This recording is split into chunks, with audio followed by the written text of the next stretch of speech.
I'm a daughter raised by a single father. As your future mother-in-law, I assure everyone that I will properly discipline her from now on. Please be at ease." Who on earth is telling us to be at ease? The big moment of my life, every woman's dream? During the wedding, a major event, the crazy mother-in-law Mary suddenly grabs the microphone looking self-satisfied. Both the guests and I are appalled. "Your beloved son sitting next to me is so embarrassed, he's about to cry." "Mary, what are you thinking? Are you out of your mind?" My name is Amy, a 32-year-old office worker. I met Potter, who's 2 years younger, on a dating app. After dating for 2 years, we decided to get married.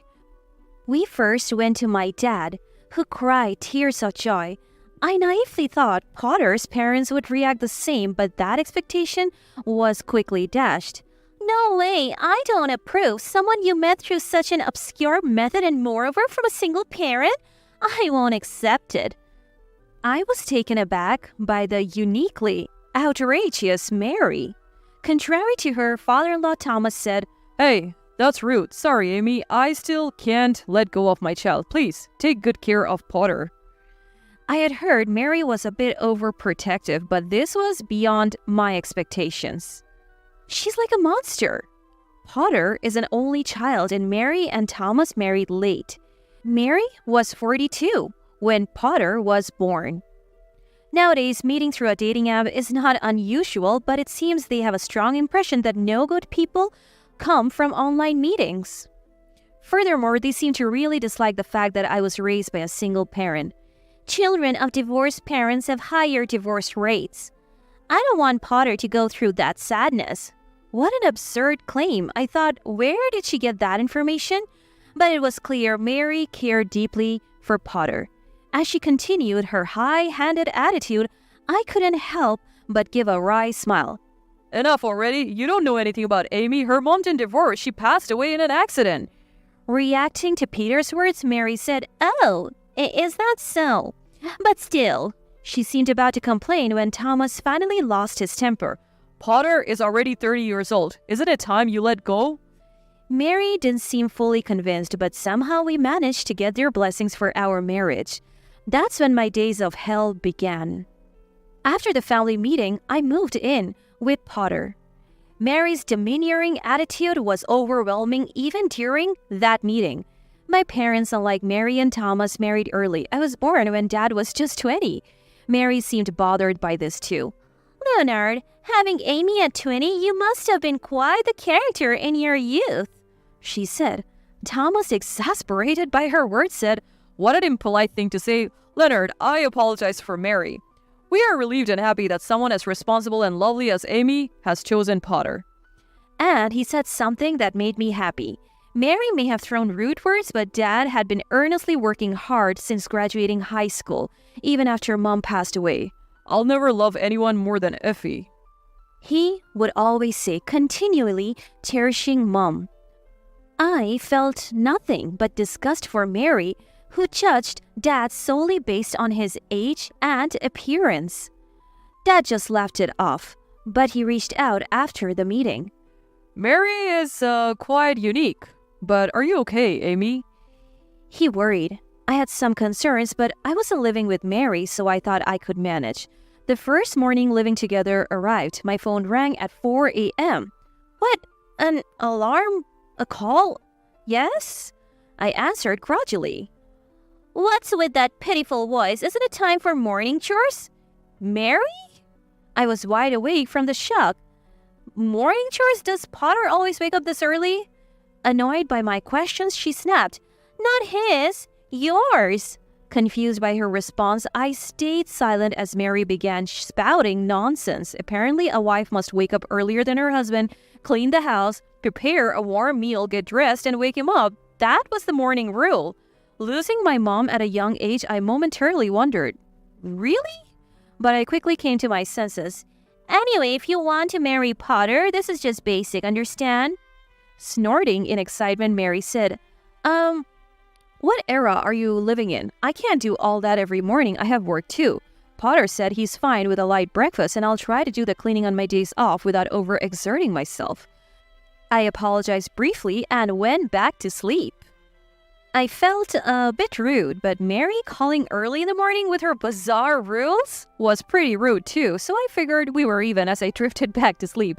Unsurprisingly, I overslept because of the weird wake-up call. That's what I've been saying, I'm fine, just stop it already. Potter seemed quite angry on the phone. Apparently, Mary, unable to bear that I didn't answer her call, phoned Potter and ended up getting scolded by him. Potter apologized to me profusely. Potter is on my side. Everything will be okay. That alone reassured me. After that day, I didn't hear from Mary again. I heard later that Potter had talked to Thomas, and Mary got a serious talking to. Though I thought Mary was odd, I was too busy to deal with her. The reason was the wedding preparations. Wedding ceremonies are fun to watch, but being on the organizing side was overwhelming with so many decisions to make. I wanted to decide everything with Potter, but then he said, I'm fine with anything. The bride is the star of the wedding, right? I'm just a supporting role, so I want the wedding to be how Amy wishes. He said it like he had made a great point, which made me furious. Huh? A supporting role? What do you mean? Is it my wedding alone? My frustration exploded and I burst into tears. Seeing me cry, Potter looked panicked. No, that's not what I meant. I'll work hard on the wedding preparations too. Let's make it a wonderful ceremony. And he said after that, Potter made sure to attend every wedding meeting with me on his days off. Though we had been drifting apart recently, we started laughing together again like before. Then came the day I was most looking forward to, choosing the wedding attire. I still haven't forgiven what happened that day. I was shocked when I arrived, because Thomas and Mary, whom I hadn't seen in a while, were there. It's been a long time. Why are you here today? Unable to hide my confusion, my smile turned strained. Why? When I talked to Peter yesterday, he said it was the dress selection day today. I came to see Potter looking handsome, Mary said in her usual domineering manner. I felt slightly dizzy at her words, and there was Potter, not looking the least bit sorry. Needless to say, the rest of the dress selection was not fun at all for me. Inside the dressing room, Mary was being overly enthusiastic. This one is nice too. Potter looks good in everything. Let's try that one next. Even the planner, Eleanor, seemed strained by the unexpected participation of Thomas and Mary. I have never seen a mom so involved in her son's outfit selection. Quite a mother-in-law you have there. Are you okay? She whispered to me, leaving me feeling embarrassed. Nevertheless, I refocused and chose a dress. Among the many options, I picked my dream mermaid-style dress. I had always admired its beautiful line since attending a friend's wedding. I had been dieting and even gave up my favorite chocolate attending the gym and spa just to fit into this dress. Trying it on, Eleanor commented, "Wow, you look beautiful. It suits you so well." Her words filled me with joy for all my hard work. Thomas nearby added, "Amy's tall and slender figure makes the dress look even more stunning." Hearing this, Mary approached and said, "Oh no, what a vulgar dress. It's showing off your body too much. Are you trying to attract men's attention or what?" Her command was incredibly rude. "Not at all. This is a popular dress and suits her very well." Eleanor quickly intervened, but Mary was not listening. "At our wedding, my brothers will be there too. Do you want to make a fool of me with such an indecent daughter-in-law? That's why I didn't want this marriage in the first place." After all the days off I took for the appointments, after all the dieting, my dream dress was being called vulgar? Am I really becoming part of this family? This is impossible, right? My pent-up anger exploded. Enough. Why does our wedding have to be according to your wishes? What do you want me to wear? Something like your Robert-like outfit and huge shoulder pads? Mary's face turned red at my words. Eventually, Potter and Thomas intervened in our argument. "You're unbelievable. Apologize to Amy. She looks great. Your commands are what's questionable." Thomas scolded. He apologized to me and then dragged Mary away. Despite that was also Amy's fault, right? I agree with Mom this time. I also have doubts about that dress. Choose something more modest.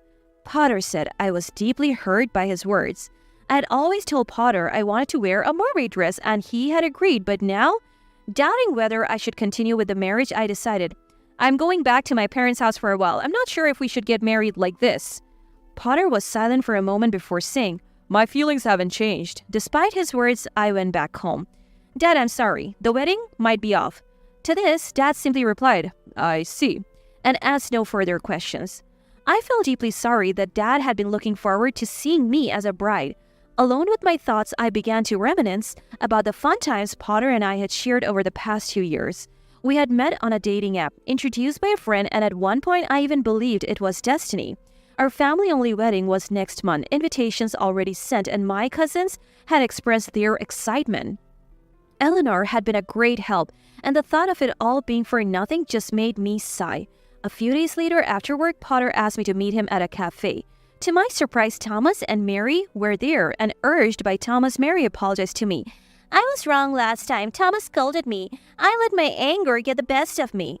Mary seemed genuinely downcast. I have had time to think alone, and I still want to marry Amy. I'll make her happy. I watched the in-laws apologizing before responding. Understood, I answered with just that. I wanted to stay at my parents' home until the wedding, a wish Potter readily accepted. On the wedding day, a day I will never forget, Mary was in high spirits in the dressing room. What a lovely dress. It's more elegant than the previous one.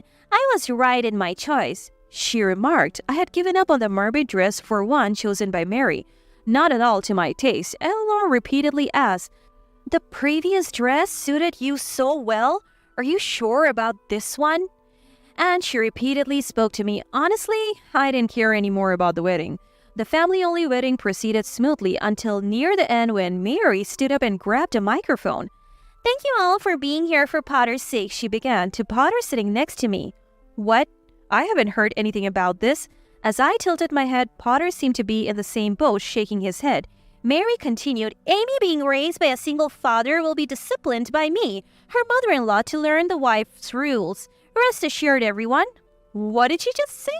Mary looked pleased with herself while Potter seemed embarrassed to tears. The audience was silent, perhaps thinking Mary was joking. A wife wakes up earlier than her husband to clean the house, prepare breakfast, and must always be well-groomed. At night, she cleans again and goes to bed after her husband. She proudly recounted the same things she had told me on the phone before. The guests showed visible disgust, and even Potter's relatives had strange expression.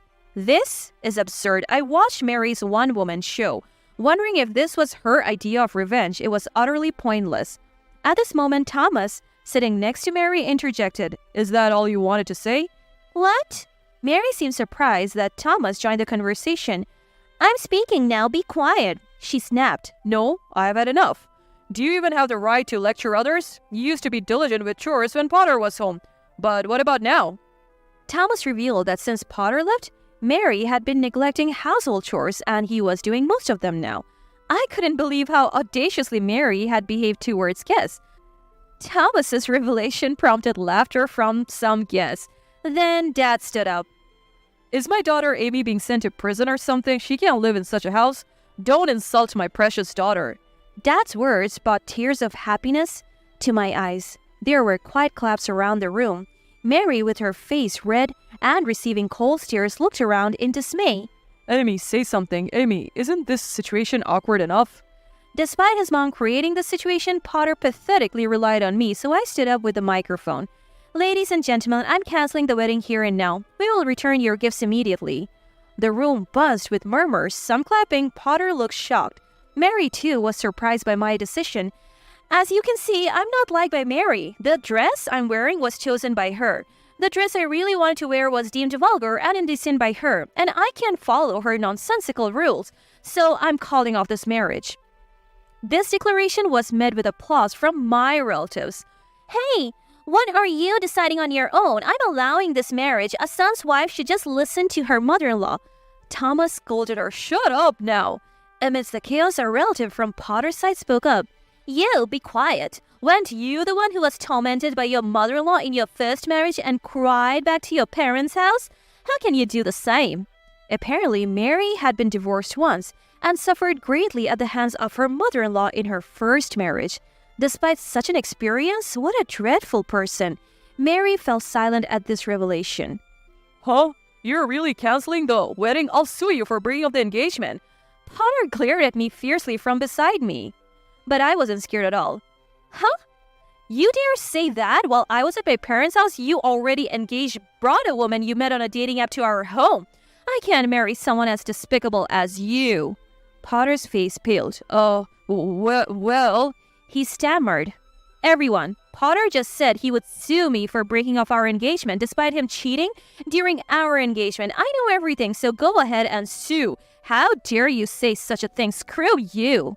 My revelation caused an uproar at the wedding venue with condemnation pouring in towards Potter. During my time at my parents' house, my friend Nettie contacted me. Is this your fiancé, Amy? The photo was unmistakably Potter, and it was from a dating app where he appeared to be seeking a new relationship. I had deleted the app soon after meeting Potter, but he apparently hadn't. Perhaps he had been deceiving me all along. I hired a private investigator who found that Potter was bringing women to our home while I was away. They were nice. He claimed to be working late, but now I wondered. What a mockery. I went through with the wedding only because of a call from Eleanor.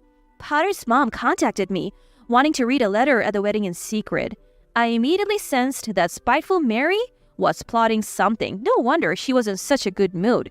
I simply used her scheme against her and returned it doubled. However, I felt sorry for the guests. I thought I might have gone too far, but seeing their faces of despair was satisfying. It was really good that we hadn't married yet. The guests were outraged, calling Potter the worst and unbelievable. My relatives, "You better off not being part of that family," they said. Potter's relatives were in turmoil, thinking it served them right. Then Mary's brother John approached me. I braced for a scolding, but instead, I'm truly sorry for my foolish family. We will take responsibility. He apologized. Afterwards, Potter and Mary received a scolding from Thomas and other relatives. Potter paid for the entire cost of the wedding. Even though it was a small ceremony, the amount was significant. Despite being engaged, I demanded compensation from Potter for his infidelity. He audaciously protested this, but after being reprimanded by Thomas and other relatives, he reluctantly ended up paying. While Potter and Mary were the worst, the rest of their family were good people, and I was grateful. Potter had to beg his parents for money as his savings weren't enough. Thomas, exploding with long-held anger, said, "I don't care, sort it out yourselves," and left a divorce paper before leaving the house. Thomas later contacted Dad and me to apologize. He is now enjoying peaceful retirement out of state. Potter's situation worsened when one of his flings turned out to be a married woman, creating trouble at his workplace and resulting in his dismissal. He's now struggling to find work and depends on Mary's pension for a modest living. It's nothing but poetic justice. He reaped what he sowed.